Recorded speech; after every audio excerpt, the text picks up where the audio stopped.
तो आइए हम लोग अब केमिस्ट्री सब्जेक्ट की शुरुआत करते हैं।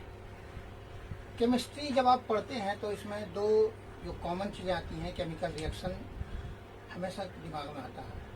तो अब आप देखिए, जब आप केमिकल रिएक्शन की बात करेंगे तो रिएक्शन जब होगा तो उसके लिए आप क्या यूज़ करते हो? रिएक्टेंट, और बनता है प्रोडक्ट। तो रिएक्टेंट और दूसरा आपका है प्रोडक्ट। इस दो टर्म को अगर हटा दीजिए तो केमिस्ट्री या क्या मीनिंगलेस है। अब आइए, रिएक्टेंट अगर आप यूज करते हैं तो उससे कुछ ना कुछ प्रोडक्ट बनेगा, कुछ ना कुछ नाम होगा। तो जब आप बोलते हैं कि सपोज ए और बी रिएक्टेंट लिया, इससे प्रोडक्ट आपका सी और डी बन रहा है। इस नेम ऑफ प्रोडक्ट के बारे में जब आप बताएं जिस पार्ट में, उसे आप कहते हैं क्वालिटेटिव एनालिसिस। Qualitative analysis. और दूसरे अप्रोच में अगर देखिएगा, सपोज ए और बी रिएक्टेंट लिया और सी और डी प्रोडक्ट बना, तो कितनी क्वांटिटी उसकी बनी, उसके बारे में जब आप स्टडी करते हैं तो वो कहलाता है क्वांटिटेटिव एनालिसिस। क्वांटिटेटिव एनालिसिस की बात मतलब हुआ कि इसमें मेजरमेंट, वेट एंड मेजरमेंट की बात आएगी। और ऊपर वाले पार्ट में जो क्वालिटेटिव एनालिसिस है, इसमें आपको कौन सी चीज़ें बन रही हैं, क्या बन रहा है रिएक्टेंट यूज करने के बाद, उसके बारे में बात होगी। तो अब आप देखिए, क्वालिटेटिव एनालिसिस के बारे में थोड़ी देर में बाद में बात करेंगे। इसमें आपका जितना भी ऑर्गेनिक केमिस्ट्री है या इनऑर्गेनिक केमिस्ट्री है, इसके कौन कौन से रिएक्टेंट यूज करने से क्या बनता है, वो सारी स्टडी वहाँ पर होती है। लेकिन उसी के अंदर अगर आप देखेंगे कि रिएक्टेंट मैंने यूज किया, चाहे वो ऑर्गेनिक हो या इनऑर्गेनिक, तो इससे कितनी क्वांटिटी ऑब्टेन होती है, तो वो कहलाता है क्वांटिटेटिव एनालिसिस। तो इस क्वांटिटेटिव एनालिसिस के स्टडी को मैं पहले प्रोसीड कर रहा हूँ। इस क्वांटिटेटिव एनालिसिस में वेट एंड मेजरमेंट की बात आएगी, और इसी को ध्यान में रख करके हम लोग बात करते हैं। तो अब आप देखो, तो quantitative analysis that is weight and measurement के प्रॉब्लम को सॉल्व करने के लिए रिएक्टेंट में जब हम यूज करते हैं या प्रोडक्ट ऑब्टेन होता है, तो इसके दो कंडीशंस होते हैं। आइदर आप बोलेंगे प्योर फॉर्म, और दूसरा होगा आपका इम्प्योर फॉर्म। तो प्योर फॉर्म में जब आप यूज करेंगे या जो प्रोडक्ट बनेगा, तो वो आइदर होंगे एलिमेंट प्योर फॉर्म में, और दूसरे होंगे कंपाउंड। और इसी में एक्सटेंड अगर कर दिया जाए तो हार्डली आपका आयंस आ जाएगा। और इम्प्योर फॉर्म में मिक्सचर आ गया। मिक्सचर का मतलब होता है कि more than two, at least two और मोर देन टू सब्सटेंस के कंपोजिशन से जो बनेगा वो इम्प्योर फॉर्म आएगा। तो रिएक्शन में अभी हम लोग इस पार्ट को साइड कर रहे हैं, हम लोग प्योर फॉर्म में बात करते हैं। तो अब एलिमेंट या कंपाउंड जब रिएक्शन करेगा तो इसका स्मॉलर पार्ट स्टडी में यूज करते हैं। सपोज ये बिल्डिंग बनती है, इसमें आप यूज करते हैं ब्रिक्स, और उसी से अलग अलग डिजाइन की बिल्डिंग बनती है। तो एलिमेंट का जब स्टडी करेंगे रिएक्शन में, तो इसका जो सबसे छोटा पार्ट रिएक्शन में पार्टिसिपेट करता है वो कहलाता है एटम्स। सिंगल में कहेंगे तो एटम, और कंपाउंड के जो छोटे पार्ट होते हैं ये आपको कहलाता है मॉलिक्यूल। तो जब भी आप रिएक्शन प्योर फॉर्म में बात करेंगे तो आइदर एलिमेंट रिएक्शन करेगा या नहीं तो कंपाउंड करेगा। और एलिमेंट जब आप रिएक्शन की बात करेंगे तो वहाँ पे एटम यूज होगा या नहीं तो मॉलिक्यूल यूज होगा। इम्प्योर को मैं पहले बोल चुका हूँ, सभी साइड करता हूँ। अब आप आइए कि हम लोग वेट और मेजरमेंट, तो वेट और मेजरमेंट के लिए अलग अलग टाइम पे अलग अलग यूनिट फॉलो हुआ। अभी जो हम लोग फॉलो करते हैं एसआई यूनिट, और उसी के हिसाब से जनरल फॉलो करते हैं। या नहीं तो आप सीजीएस भी कर सकते हो, एमकेएस भी कर सकते हो। इन जनरल देखिए, रिएक्टेंट की बात करें, रिएक्शन होगा या प्रोडक्ट मिलेगा, तो weight and measurement that is quantitative analysis की बात कर रहे हैं। तो उसके लिए एक कॉन्फ्रेंस हुआ, 14th general conference of weight and measurement.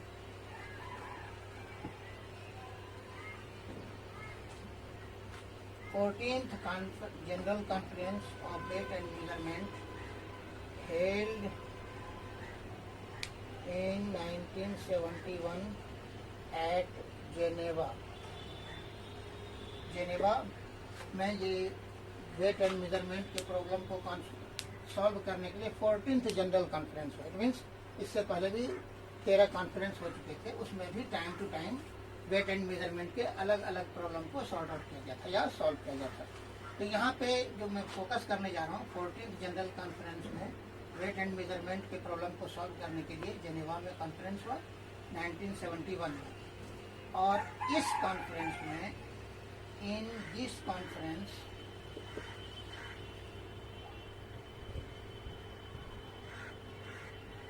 mole adopted as the basic unit। देखिए आप फिजिक्स में पढ़ते रहते हैं फंडामेंटल यूनिट और दूसरा होता है डिराइव्ड यूनिट्स। तो फंडामेंटल यूनिट बोलते हैं जिसको दूसरे के सहारे की जरूरत नहीं पड़ती, वो डायरेक्ट एक्सप्लेन होता है, जैसे लेंथ, मास, टाइम। सेम वे में यहाँ पर मोल भी एक फंडामेंटल यूनिट हुआ, उसी को फंडामेंटल नहीं बोल करके मैं यहाँ पे बेसिक लिखा हूँ। आप आइदर बेसिक बोलिए या फंडामेंटल बोलिए। तो इसमें मोल को एक बेसिक यूनिट एक्सप्रेस कर दिया, मेजरमेंट के लिए अडॉप्ट किया गया, एक नया डेवलपमेंट हुआ। इसमें अभी आपको जैसा मैं कह रहा था कि एटम या मॉलिक्यूल यूज करते हैं, ये काफ़ी छोटे होते हैं। इसमें आप कहते हैं it contains 6.023 into 10 to the power 23 particles of the substance। इस एक मोल में कितने पार्टिकल्स होंगे? वो 6.023 into 10 to the power 23। इसे ही आप कहते हैं एवोगाड्रोज नंबर्स, Na पार्टिकल्स। अब पार्टिकल्स में दो चीज, एलिमेंट है तो एटम्स बोलेंगे, कंपाउंड है तो मॉलिक्यूल्स बोलिएगा, या नहीं तो आयनिक फॉर्म में है तो आयन बोलेंगे। इम्प्योर फॉर्म में भी मैं बात नहीं कर रहा हूँ, इसमें Na पार्टिकल्स होगा, ये पार्टिकल्स की बात आ रही है, और इसमें ये सारी बातें आप समझ सकते हैं। तो इसमें 14th जनरल कॉन्फ्रेंस जो वेट एंड मेजरमेंट की बात आई, इसमें मोल को एक यूनिट अडॉप्ट किया गया। इसमें कितने पार्टिकल्स होंगे तो इतने पार्टिकल्स। जैसे आप एक दर्जन बोलते हैं, एक दर्जन बोलने की बात क्या होती है भाई, 12 ऑब्जेक्ट्स होंगे। तो वैसे एक मोल जब बोलेगा तो उसमें इतने पार्टिकल्स होंगे। अब इतने कौन से पार्टिकल्स होंगे? एलिमेंट है तो एटम बोलेंगे। लंबे चौड़े प्रोसेस से नहीं एक्सप्लेन करके हम लोग मैथमेटिकल अप्रोच में फॉलो करते हैं। इसे मैं अभी फिलहाल यहाँ पर से हटाता हूँ। इसमें आप बोलेंगे कि इस मोल को मैथमेटिकली कैसे हम लोग एक्सप्रेस कर सकते हैं प्योर फॉर्म में। तो मैं लिख रहा हूँ इट इज मैथमेटिकली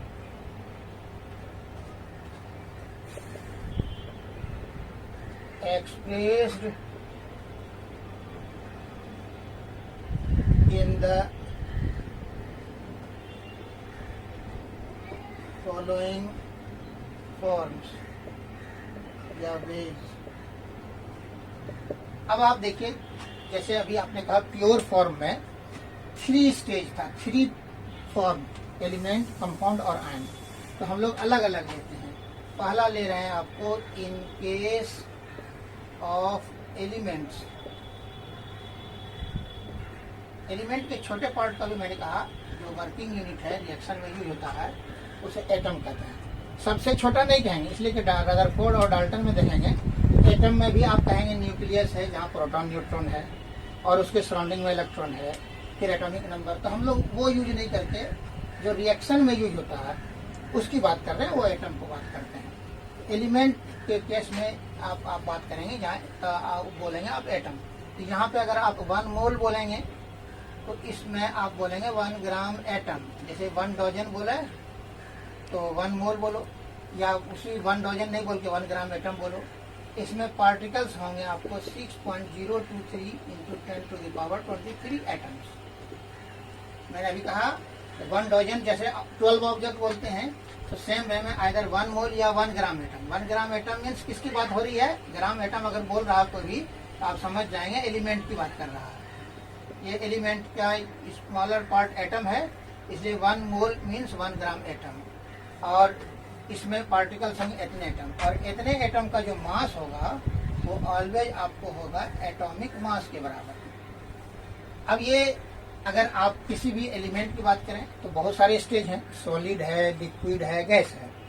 तो इसमें से अगर गैस के फॉर्म में जो एलिमेंट्री स्टेज में रहता है, इनका वॉल्यूम होगा आपको 22.4 लीटर एट NTP, या इसे ही आप कहते हैं और STP। तो ये एलिमेंट्री स्टेज में जो गैस है, इट मीन्स अकेला एटम वाला गैस, इसको शॉर्ट में आप लिख सकते हैं only for mono atomic gas, mono atomic gas, mono atomic gas, या इसी को आप शॉर्ट में लिख दीजिए इनर्ट गैस। तो इनर्ट गैस में जैसे आप देख लो, मैं लिख रहा हूँ हीलियम, नियॉन, आर्गन, क्रिप्टन, जेनन और रेडन। अब आप जैसे यहाँ पे लिखा आपने हीलियम, इधर मैं लिख रहा हूँ, तो इधर वाले टर्म को आप क्या बोलते हो? मॉलिक्यूल, और इधर वाले को आप बोलते हो एटम। आप देख रहे हैं कि यह गैस है और एक मॉलिक्यूल में एक एटम है, इसलिए इसे आप बोलेंगे मोनो एटॉमिक गैस। लेकिन अगर आप इस जगह पे H2 ले लेते हैं तो एक मॉलिक्यूल में H2 अगर लिख दिया, ये यहाँ पर का डिस्कशन नहीं है, तो एक मॉलिक्यूल में आप बोलेंगे 2 एटम। तो ये वाला पार्ट यहाँ नहीं होगा, इसे मैं माना एक्सक्लूड कर रहा हूँ। यहाँ पर ओनली मोनो एटॉमिक गैस, इसलिए यहाँ पे लिखा गया इनर्ट गैस या ये। तो इनका अगर गैस लेंगे तो 22.4 लीटर आएगा, और इसमें एटम कितने होंगे भाई? तो 6.023 इंटू 10 टू द पावर 23, और इसका मास होगा आपका एटॉमिक मास के बराबर। अब इसी टाइप से आप आइए, अगर ये प्योर फॉर्म में दूसरा केस अभी मैं बोल रहा हूँ, दूसरे में आप कहेंगे इन, ठीक है, इधर से, इन केस ऑफ कंपाउंड्स। कंपाउंड की छोटी पार्ट को आपने कहा मॉलिक्यूल, जो वर्किंग यूनिट है, रिएक्शन में यूज होता है। ये इधर वाला पार्ट अलग है आपका, इस केस का है, ये इधर अलग कर दिया मैंने। अब इधर आइए, इन केस ऑफ कंपाउंड अगर आप बात करेंगे तो मॉलिक्यूल, यहाँ पर भी आप जब 1 मोल लिखेंगे तो अगर कंपाउंड है तो इसके लिए आप बात करोगे 1 ग्राम मॉलिक्यूल्स, और इसको आप कहेंगे, जैसे यहाँ पे कहा 1 ग्राम एटम, तो एटम हटाया तो 6.023, सेम वे में लिखेंगे यहाँ पे 6.023 into 10 to the power 23 atoms नहीं लिख करके अब यहाँ पे क्या लिखेंगे आप? मॉलिक्यूल्स। और इतने का जो मास होगा वो कहलाएगा आपको मॉलिक्यूलर मास। और अब यहाँ पर देखिए इनर्ट गैस वाला केस यहाँ पे आ गया। इनर्ट गैस में ये सारे गैस हैं जो आपको मैंने लिखा है यहाँ पे, हीलियम, नियॉन, आर्गन, क्रिप्टन, जेनन और रेडन। इस गैस को छोड़कर बाकी जितने भी गैस हैं इन सारे के लिए आप यूज करेंगे मॉलिक्यूलर मास, और इस गैस को यूज करना होगा तो एटॉमिक मास यूज करेंगे। देख लीजिए यहाँ पे। अब इसका जो वॉल्यूम होगा, अब जो इस गैस को हटा दीजिए एक्सक्लूडिंग दिस गैस, इसका भी वॉल्यूम होगा 22.4 लीटर एट NTP। अब आप आइए, ये जो मास लिखा मॉलिक्यूलर मास, ये गैस होना चाहिए तब 22.4 लीटर होगा। ऐसा नहीं कि NaCl नमक ले आए और NaCl का मॉलिक्यूलर मास लेंगे और कहेंगे सर जी इसका 22.4 लीटर दिखाओ। ये सॉलिड की बात किया मैंने। या आप कहेंगे कि सर जी वाटर ले आओ, ये जो लिक्विड है इसका वॉल्यूम दिखाओ, तो वो नहीं होगा। इसके लिए कंडीशन क्या है कि नॉर्मल कंडीशन में, दैट इज NTP का मतलब हुआ नॉर्मल टेम्परेचर प्रेशर, या STP का मतलब होता है स्टैंडर्ड टेम्परेचर एंड प्रेशर। तो जब ये स्टैंडर्ड टेम्परेचर प्रेशर में, यानी स्टैंडर्ड कंडीशन में गैस के फॉर्म में रहता है, यानी इजिली जो नॉर्मल गैस है। ऐसे तो कोई भी सॉलिड है या लिक्विड है या उसे गैस में कन्वर्ट करेंगे बाय चेंजिंग कंडीशन, तो वहां के लिए ये एप्लीकेबल नहीं है। आइए अब मैं तीसरी बात करता हूँ आयन की। लिखेंगे इन केस ऑफ आयन्स। आयन में 2 होते हैं, एक पॉजिटिव आयन और दूसरे को आप बोलते हो निगेटिव आयन। इसमें भी जैसे यहाँ पे कहा 1 मोल में 1 ग्राम मॉलिक्यूल, जब कंपाउंड था तो कोडिंग दिया ग्राम मॉलिक्यूल। अब यहाँ पे आयन है तो 1 ग्राम आयन, केटायन होगा तो 1 ग्राम केटायन, एनायन होगा तो 1 ग्राम एनायन, 1 ग्राम। अब यहाँ पर इधर लिख देंगे 1 मोल, देख लीजिए इसे यहाँ लिखा 1 मोल, वहाँ पे 1 मोल, 1 ग्राम मॉलिक्यूल, यहाँ पे 1 ग्राम आयन। और इसमें आयन होंगे कितने, इस नंबर को आप बोलते हो Na मॉलिक्यूल। यहाँ पर भी इतने एटम को आप लिख सकते हो Na एटम्स।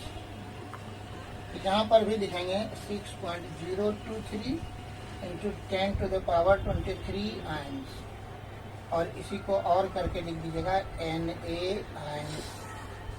और इतने आयन का जो मास होगा वो कहलाएगा आयनिक मास।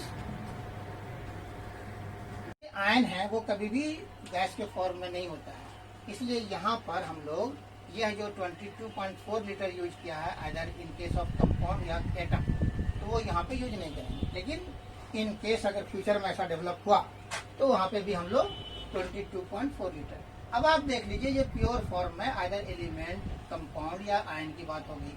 अब इसमें एक दूसरे से इंटर रिलेटेड है, कुछ भी आप फाइंड आउट कर सकते हो। तो आइए अब इसी को आगे बढ़ने से पहले हम लोग इस पे एक छोटे छोटे कुछ न्यूमेरिकल वर्क, क्योंकि क्वांटिटी की बात हो रही है तो थोड़ा क्वांटिटेटिव अप्रोच में कुछ छोटे छोटे न्यूमेरिकल्स को बना लेते हैं। हम लोग न्यूमेरिकल्स सॉल्व करना सीखते हैं, बनाने का मतलब सॉल्व करने के टेक्निक सीखते हैं, इजी मेथड, देन फिर उसमें कम्प्लेक्सिटीज में जाएंगे। और इम्प्योर फॉर्म में जब जाएंगे तो वहाँ molarity, normality, gram equivalent, like that बहुत सारी चीजें आएंगी। अभी उस पर डिस्कशन हम लोग नहीं करेंगे। अब आप आइए, क्वेश्चन दे रहा हूं मैं, find the number of atoms, और दूसरा लिखता हूं ग्राम एटम्स, और इन 6 ग्राम ऑफ कार्बन। तो आपका 6 ग्राम कार्बन में नंबर ऑफ एटम या ग्राम एटम। इसमें आप देखिए सबसे पहले ये देखना है कि किसके एटम या ग्राम एटम फाइंड करने हैं। कार्बन के निकालने भाई, तो कार्बन एलिमेंट के कंडीशन में है या कंपाउंड के फॉर्म में? अल्टीमेट है कि एलिमेंट है? जब एलिमेंट वाला है तो इन केस ऑफ एलिमेंट में जो कॉपी पे लिखा है उसको ध्यान में रखेंगे। अब आपको मैंने लिखाया था एलिमेंट में कि 1 मोल इक्वल टू होता है एटॉमिक मास, क्योंकि ये निकाल, तो आप दिखाएंगे यहाँ पे कार्बन है तो कार्बन के एटॉमिक मास कितने होते हैं? 12 ग्राम। अब आप लिखोगे since 12 gram of carbon, 12 gram of carbon equal to 1 atomic mass. ये कॉपी पे लिख लीजिए, या सिंपल एटॉमिक मास लिख सकते हैं, 1 लिखने की जरूरत नहीं आपको। अब इसे ही यूज करेंगे आप कि since 12 gram of carbon equal to 1 gram atom, तो आप लिखेंगे therefore 6 gram of carbon equal to 1/12 into 6 equal to 0.5 gram atoms. ये हो गई बात। अब इसी में आपको निकालना एटम, तो कॉपी पे देखिए आप 1 ग्राम एटम मैंने लिखा है, 1 gram atom equal to Na, या उसी जगह पे आप लिखते हैं 6.023 into 10 to the power 23 atoms. तो 1 ग्राम एटम में इतने हमारे पास निकला कितना भाई? 0.5। आप लिखेंगे therefore 0.5 gram atoms equal to, अब यहाँ पे 1 में इतना, इसलिए 0.5 में, तो 0.5 into 6.023 into 10 to the power 23 atoms. ये आपके निकल गए number of atom and gram atom. Very simple था। अब दूसरे मैं आगे बढ़ता हूँ, अगर आपको थोड़ा सा चेंज कर रहा हूँ, वेरी इजी। अब आपको ये कहा जाए, यहाँ पर से हटा रहा हूँ दूसरा क्वेश्चन, इसे मैं मिटा देता हूँ, हटा रहा हूँ इसे, कि आपका find the number of atom gram atom. अब इसे हटाइए या रहने दीजिए, ये दो चीज भी निकालना है, number of atom gram atom. और आगे बढ़ाइए, कॉमा डाल दीजिए, molecules and gram molecules in 22 gram of CO2। अब आप देखिए हमारे पास क्वेश्चन है number of atoms, gram atoms, comma molecules and gram molecules in 22 gram of CO2। अब आप देखिए ये CO2 क्या है, एलिमेंट है या कंपाउंड है? कंपाउंड है। जब कंपाउंड है तो आप कॉपी पे देखेंगे, उसके लिए आपको क्या लिखना होगा, 1 मॉलिक्यूल या 1 ग्राम मॉलिक्यूल। इसमें ग्राम मॉलिक्यूल पहले फाइंड करिए, ग्राम मॉलिक्यूल का मतलब मोल फाइंड हो जाएगा। तो यहाँ पे आप लिखेंगे पहले कार्बन डाइऑक्साइड है, इसका मॉलिक्यूलर मास निकालो, तो मॉलिक्यूलर मास ऑफ CO2। तो मॉलिक्यूलर मास निकालने के लिए आप क्या करते हैं, कार्बन के एटॉमिक मास कितने भाई 12, एक एटम है तो मल्टीपल 1 से करिए या रहने दो सेम। फिर एलिमेंट बदला, प्लस कर दीजिए। ऑक्सीजन का है 16 और एटम है 2, तो 2 से मल्टीपल कर दिया। अब ये हो गए 44 ग्राम। अब ये हो गए इनके मॉलिक्यूलर मास। कॉपी पे देखिएगा, मैंने कॉपी पे लिखा है in case of compound 1 mole equal to 1 gram molecule, और उसमें लिखाया था मैंने मॉलिक्यूलर मास, और वो बराबर था Na मॉलिक्यूल्स। अब आप देखो यहाँ पे पहले निकाल दीजिए, since 44 gram of CO2 contains 1 gram molecule, और आपको निकालना 22 gram of CO2 contains 1/44 into 22, ये हो गया 0.5 ग्राम मॉलिक्यूल। तो हमने बाद से निकालना शुरू किया, ग्राम मॉलिक्यूल आपका निकल गया। अब मॉलिक्यूल निकाल दीजिए, आप क्या बोलते हो, since 1 gram molecule equal to 6.023 into 10⁻23 molecules, इसलिए आपका निकला है यहाँ पे 0.5, तो लिखेंगे 0.5 gram molecules equal to 0.5 into 6.023 into 10⁻23 molecules. ये एक निकल गए मॉलिक्यूल्स, दूसरे निकल गए ग्राम मॉलिक्यूल्स, ये दो आपने निकाल दिया। अब आपको निकालना है एटम और ग्राम एटम्स। अब आप पहले इसे मैं यहाँ पर से हटाता हूँ, देखिए ये दो आप ध्यान में रखिएगा, इसे मैं यहाँ पर से मिटा रहा हूँ। ये आपका 2 निकला, आपका ग्राम मॉलिक्यूल निकला है, और दूसरा जो मॉलिक्यूल निकला है, इस 2 रिकॉर्ड को आपको रहने देता हूँ। अब आप एक बॉक्स इशारे को हटा देता हूँ यहाँ पर से इन सारी। देखिए जैसे आप लिखते हैं CO2, जैसे आप लिखते हो 2x, x क्या हो गया, वेरिएबल हो गया, और ये 2 हो गए कोफिशिएंट, इसे आप बोलते हो यहाँ पे कोफिशिएंट। लेकिन यहाँ पर जो नंबर रहता है इनिशियल में, उसे आप बोलते हो मॉलिक्यूल, और इसके बाद वाला जो नंबर है और इसके बाद वाला जो नंबर है, इसे आप बोलते हो एटम्स। अब आप देख लीजिए 1 मॉलिक्यूल कार्बन डाइऑक्साइड, मॉलिक्यूल जब बोलना होगा तो कंपाउंड की बात करते हैं। अब आप इसको सिंपल इस टाइप से बना देता हूं मैं, आपको आराम से निकलेगा। यहाँ पे लीजिए एटम्स, तो अब आप मॉलिक्यूल में जब भी लिखेंगे तो कंपाउंड का नाम लिखेंगे, और एटम किसका किसका बनेगा, तो अल्टीमेट है कि कार्बन के और ऑक्सीजन के। यहाँ पे आप लिख दीजिए कार्बन, और दूसरा बॉक्स बनाइए ऑक्सीजन, एक बॉक्स इस टाइप से खींच दीजिए। अब यहाँ पे ये नंबर ऑफ मॉलिक्यूल्स के लिए यहाँ पे लिखेंगे 1 मॉलिक्यूल, ये सिर्फ पहली बार लिख रहा हूँ। और कार्बन कितने हो गए यहाँ पे, कुछ नहीं है तो 1 है, देख लो 1। यहाँ पे 1 मॉलिक्यूल में यहाँ में हमारा फिगर 1 एटम, यहाँ पे कितना भाई 2 एटम। अब लिखेंगे 1 मॉलिक्यूल में कार्बन के 1 एटम और ऑक्सीजन के 2 एटम्स। ये पहली बार मैंने लिख दिया, अब लिखने की जरूरत नहीं है, सिर्फ समझाने के लिए। ये एटम यहाँ पे आ गया, और ये एटम भी यहाँ पे आ गया।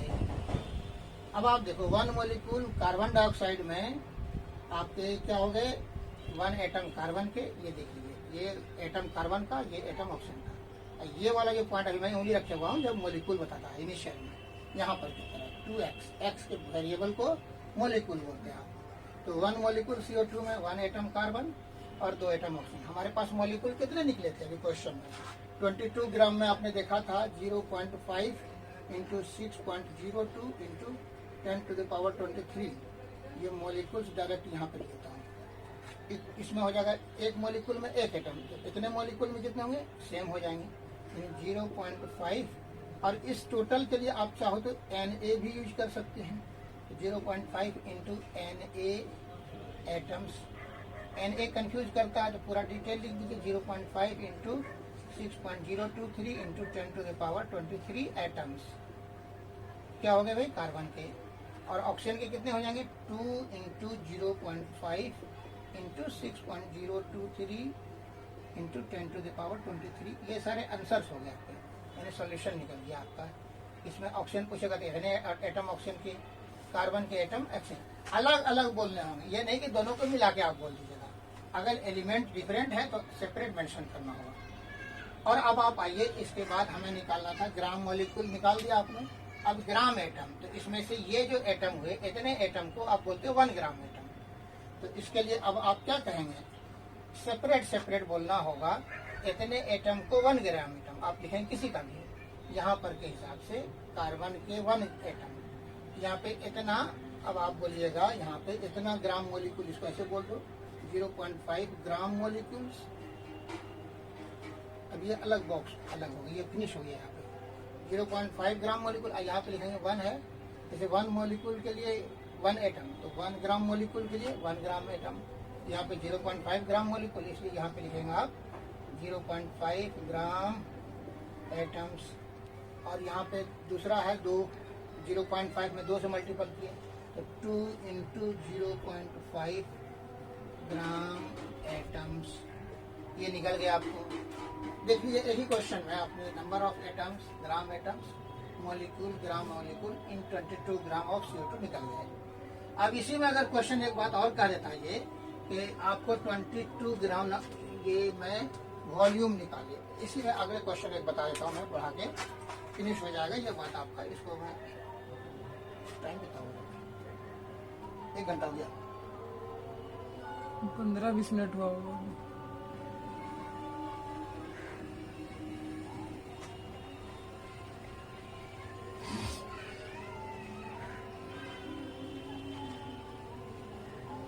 तो अब आप आइए एक बात और दे दूं। इस सेम क्वेश्चन में number of atom, gram atom, molecule, gram molecule को हटा करके एक ही बार में मैं अब यहाँ पर आपको बताता हूँ। सेम क्वेश्चन, इसको हटा दीजिए ये सारी चीजें, और यहाँ पर से आप लिख दीजिए find the volume, find the volume of 22 gram of CO2 gas at NTP। अब ये निकालना आपको भाई कि 22 ग्राम CO2 गैस का वॉल्यूम बताइए। तो आप कॉपी में देखिए, मैंने लिखाया था मोलिकुलर मास, जब गैस की बात हो तो उनका वॉल्यूम होता है 22.4 लीटर। लेकिन ये बात सॉलिड और लिक्विड केस में बात नहीं करेंगे। That is not applicable for solid and liquid in normal condition. Normal condition में कोई भी चीज अगर सॉलिड या लिक्विड है तो वहाँ पे वॉल्यूम 22.4 लीटर यूज नहीं करना, ध्यान रखिएगा। अब चूंकि ये खुद गैस है, अब आप ये लिख सकते हैं इसके मोलिकुलर मास का जो वॉल्यूम होगा। अब आप अभी फौरन बताया था मैं आपको, मोलिकुलर मास ऑफ CO2, ये आपने निकाला था कार्बन के 12 इंटू फौरन निकाला था 16 इंटू 2, दैट इज आपने निकाल के फौरन बताया था 44 ग्राम ऑफ CO2। अब ये मोलिकुलर मास है, इसका वॉल्यूम आप कहेंगे, क्योंकि ये गैस है तो इसका वॉल्यूम आप कहेंगे 22.4 लीटर। कॉपी देखिए, अब आप लिखोगे since 44 gram of CO2 gas at NTP contains 22.4 litre. तो आप कहोगे then 22 gram of CO2 gas at NTP contents, ये हो जाएगा 22.4 डिवाइड 44 इंटू 22। अब ये हो जाएगा 11.2 लीटर। आपने देखा कि वॉल्यूम निकालना या एटम निकालना या इस तरह की चीज़ें, और भी बहुत सारी चीज़ें होती रहती हैं। तो इस तरह से ये बातें थी हमारी प्योर फॉर्म की। सेम पैटर्न पे आप इम्प्योर फॉर्म में भी निकाल सकते हैं। जैसे एक पेन आता है अपना राइटोमीटर, तो अगर उस टाइप का क्वेश्चन दे दिया जाए, जैसे आप देखते होंगे लिखा रहता है राइटोमीटर पेन में, बोर्ड पे थोड़ा सट के आइए ना। राइटोमीटर पेन में लिखा रहता है कि भाई ये कलम इतना करोड़ किलो या लाख किलोमीटर दौड़ेगा, तो कैसे निकालिएगा? उसमें है मान लो एक लाइन आपने खींचा 1 मीटर का सपोज पेन से, इसमें आपका मान लो 1000 सपोज एटम यूज हुआ 1 किलोमीटर लिखने में, एक वर्कआउट में बता रहा हूँ। और कार्बन के 2 ग्राम यूज हो रहे हैं इंक, बाकी जेल है इसको हटाइए, 2 ग्राम का भरा हुआ, तो इसमें आराम से आप बता सकते हैं कि 2 ग्राम। अब इस टाइप का क्वेश्चन मैं देता हूँ, इसको आप देख लीजिए।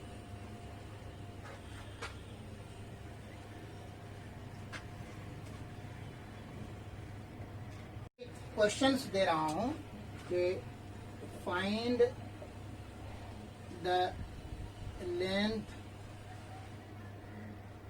Of writings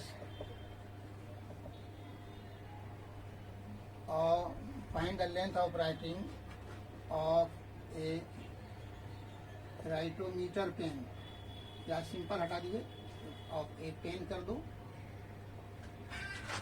in which 2 gram of carbon is present if each atom